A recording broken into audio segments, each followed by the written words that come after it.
Today we'll be shooting the ultimate Bokeh shootout. I've got here is a large format 4x5, full size sensor or full frame camera, and a crop sensor. This is the film plane for the large format.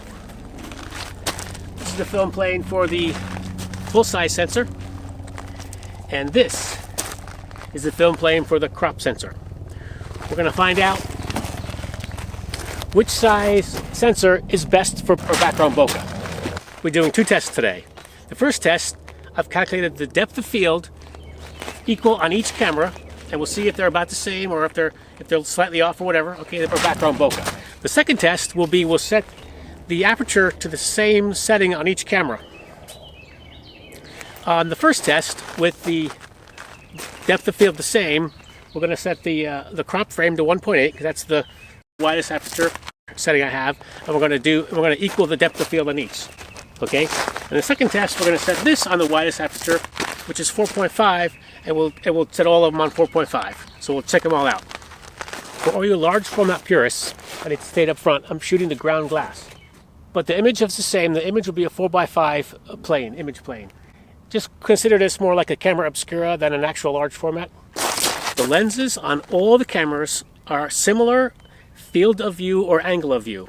The lenses are a 50 on the crop sensor, an 85 on the full frame, and a 300 on the 4x5, a large format. Today we'll be shooting Meg, our model, and Kristen is our hair and makeup artist. So thanks for helping out with this experiment, big important experiment.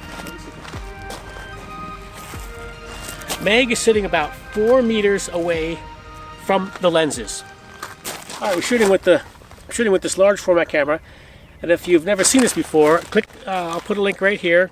I do an explanation of what this camera is and kind of a little bit about it. So if you're curious about this that I've set up, that's that link there. So for the first test, according to my research, 1.8 on a crop sensor at 4 meters will give us 42 centimeters of depth of field. Okay, so this much will be in focus.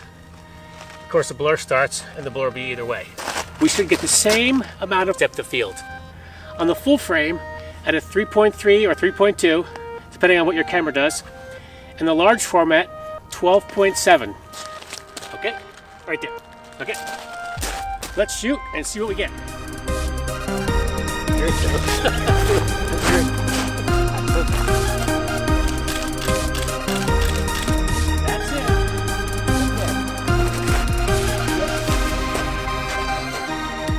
Much better. Much better. You look stunning. Oh my gosh, doesn't this look stunning?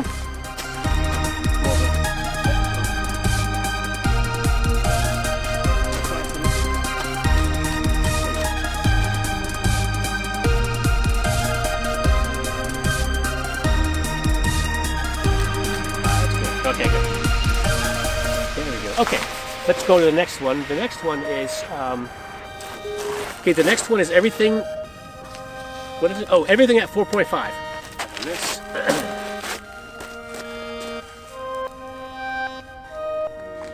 When shooting with the crop frame at f4.5, I should get 116 centimeters of depth of field. That's this much. There we go. Here we go. Let's see. The full frame sensor at f4.5 should be about 59 centimeters, which lands it right about here as far as depth of field.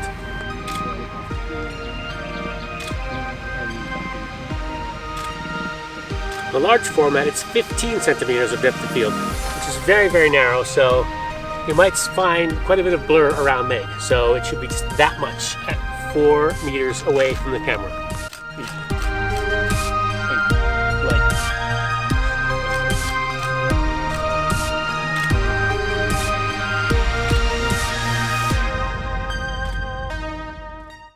In the first test, it appears that the crop sensor had the least bokeh. But the results of this one simple test are not entirely convincing, as there were too many variables. So I did some more testing using Christmas lights. I did 2 tests. One test, the large sensor had larger bokeh, but in a different test, the bokeh balls were the same size. So this first test is ultimately inconclusive. but the results of the second test are very clear. The same aperture setting on different film plane sizes will affect the background blur, so this shows us clearly that a larger film plane will make it easier for you to get more background blur or bokeh. Thanks for watching. Thanks Meg, our model, and Kristen, our hair and makeup artist today, and subscribe and be happy.